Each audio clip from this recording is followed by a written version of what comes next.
Pernah nggak sih Anda bertanya, siapa sebenarnya yang menentukan siapa itu pahlawan? Rakyat? Sejarawan? Atau, ya sudah, tunggu saja pengumuman dari istana tiap 10 November? Dan yang lebih menarik, kenapa gelar pahlawan nasional baru diberikan sekarang, padahal jasa mereka sudah puluhan tahun bersinar? Menurut Anda, ini penghormatan tulus, atau tradisi tahunan yang makin mirip rapor akhir tahun negara?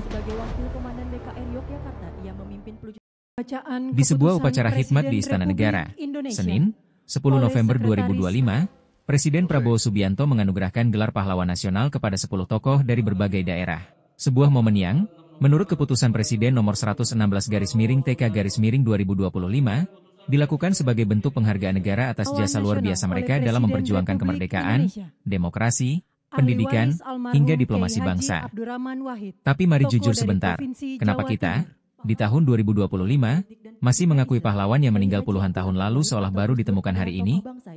Apakah sistem evaluasi kepahlawanan kita terlalu selektif, atau terlalu lambat? Nama-nama besar diumumkan, dari Kiai Haji Abdurrahman Wahid, yang memperjuangkan kemanusiaan dan pluralisme, sampai Jenderal Besar Soeharto, yang dikenal sebagai Bapak Pembangunan, hingga Marsinah, simbol keberanian rakyat kecil yang memperjuangkan hak buruh.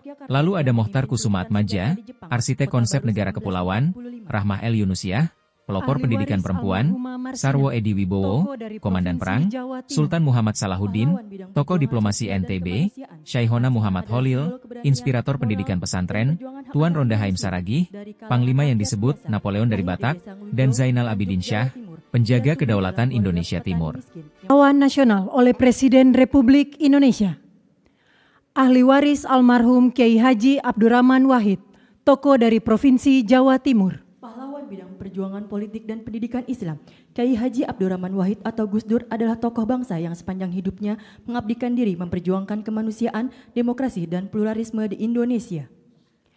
Ahli waris almarhum Jenderal Besar TNI Haji Muhammad Soeharto, tokoh dari Provinsi Jawa Tengah. Pahlawan bidang perjuangan, Jenderal Soeharto menonjol sejak masa kemerdekaan. Sebagai wakil komandan BKR Yogyakarta, ia memimpin pelucutan senjata di Jepang, Kota Baru 1945. Ahli waris almarhumah Marsinah, tokoh dari Provinsi Jawa Timur. Pahlawan bidang perjuangan sosial dan kemanusiaan, Marsinah adalah simbol keberanian, moral, dan perjuangan hak asasi manusia dari kalangan rakyat biasa.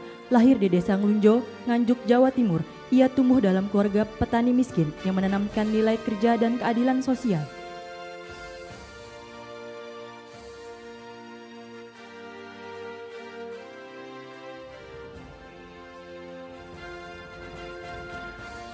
Ahli waris almarhum Profesor Dr. Mohtar Kusumaatmadja, tokoh dari Provinsi Jawa Barat. Pahlawan dalam bidang perjuangan hukum dan politik.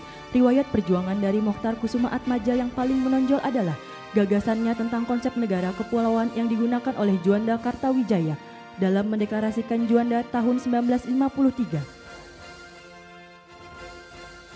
Ahli waris almarhumah Hajar Rahmah El Yunusiah, tokoh dari Provinsi Sumatera Barat. Pahlawan bidang perjuangan pendidikan Islam, Rahmah El Yunusiah adalah ulama, pendidik, dan pejuang kemerdekaan yang dedikasinya paling menonjol dalam mempelopori pendidikan perempuan Islam di Indonesia. Ahli waris almarhum Jenderal TNI Purnawirawan Sarwo Edi Wibowo, tokoh dari Provinsi Jawa Tengah. Pahlawan bidang perjuangan bersenjata, perjuangan militer Sarwo Edi dimulai sebagai komandan kompi dalam TKR selama periode Perang Kemerdekaan 1945 sampai dengan 1949.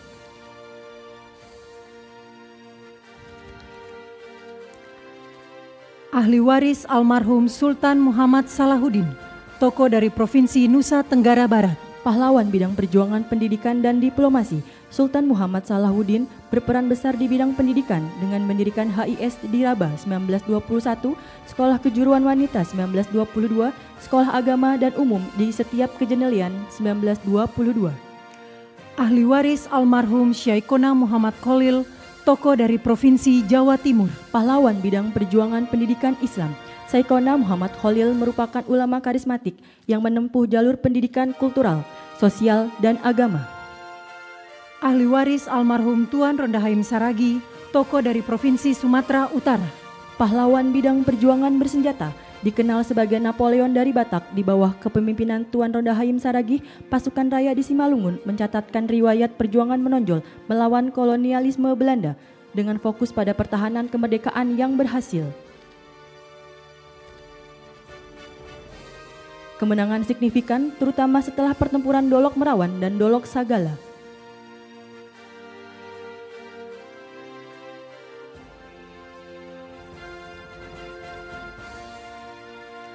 Ahli waris almarhum Zainal Abidin Syah, tokoh dari Provinsi Maluku Utara. Pahlawan bidang perjuangan politik dan diplomasi, Zainal Abidin Syah adalah Sultan Tidore ke-37 yang memimpin sejak tahun 1946 hingga wafatnya pada tahun 1967. Pertanyaannya, mengapa tokoh-tokoh ini diakui sekarang, bukan bertahun-tahun lalu ketika kontribusinya sudah jauh diketahui publik? Apakah, kapan, menjadi pahlawan bergantung pada momentum politik? Menurut Anda, siapa yang sebenarnya paling menentukan ritme penghargaan ini? Fakta sejarah atau dinamika kekuasaan? Upacara berlangsung haru. Para ahli waris menerima piagam langsung dari Presiden, para pejabat, ketua partai, veteran, hingga kepala daerah hadir lengkap. Tapi lagi-lagi, kita harus bertanya, bagaimana proses di balik layar menentukan siapa yang akhirnya berhasil lolos sebagai pahlawan nasional? Dan pertanyaan yang lebih tajam, apakah ada tokoh lain yang seharusnya masuk daftar, tetapi belum waktunya? Pada akhirnya, gelar pahlawan memang prestisius. Namun untuk bangsa sebesar Indonesia, kapan kita mulai berani mengevaluasi cara negara memilih siapa yang layak dikenang? Dan lebih penting lagi, apa arti gelar pahlawan bagi Anda? Silakan tulis di kolom komentar. Menurut Anda, apakah pemberian gelar tahun ini sudah tepat, atau masih ada yang terasa janggal? Perjuangan sosial dan kemanusiaan, Marsinah adalah simbol keberanian, moral, dan perjuangan hak asasi manusia dari kalangan rakyat biasa. Lahir di Desa Nglunjo, Nganjuk, Jawa Timur, ia tumbuh dalam keluarga petani miskin.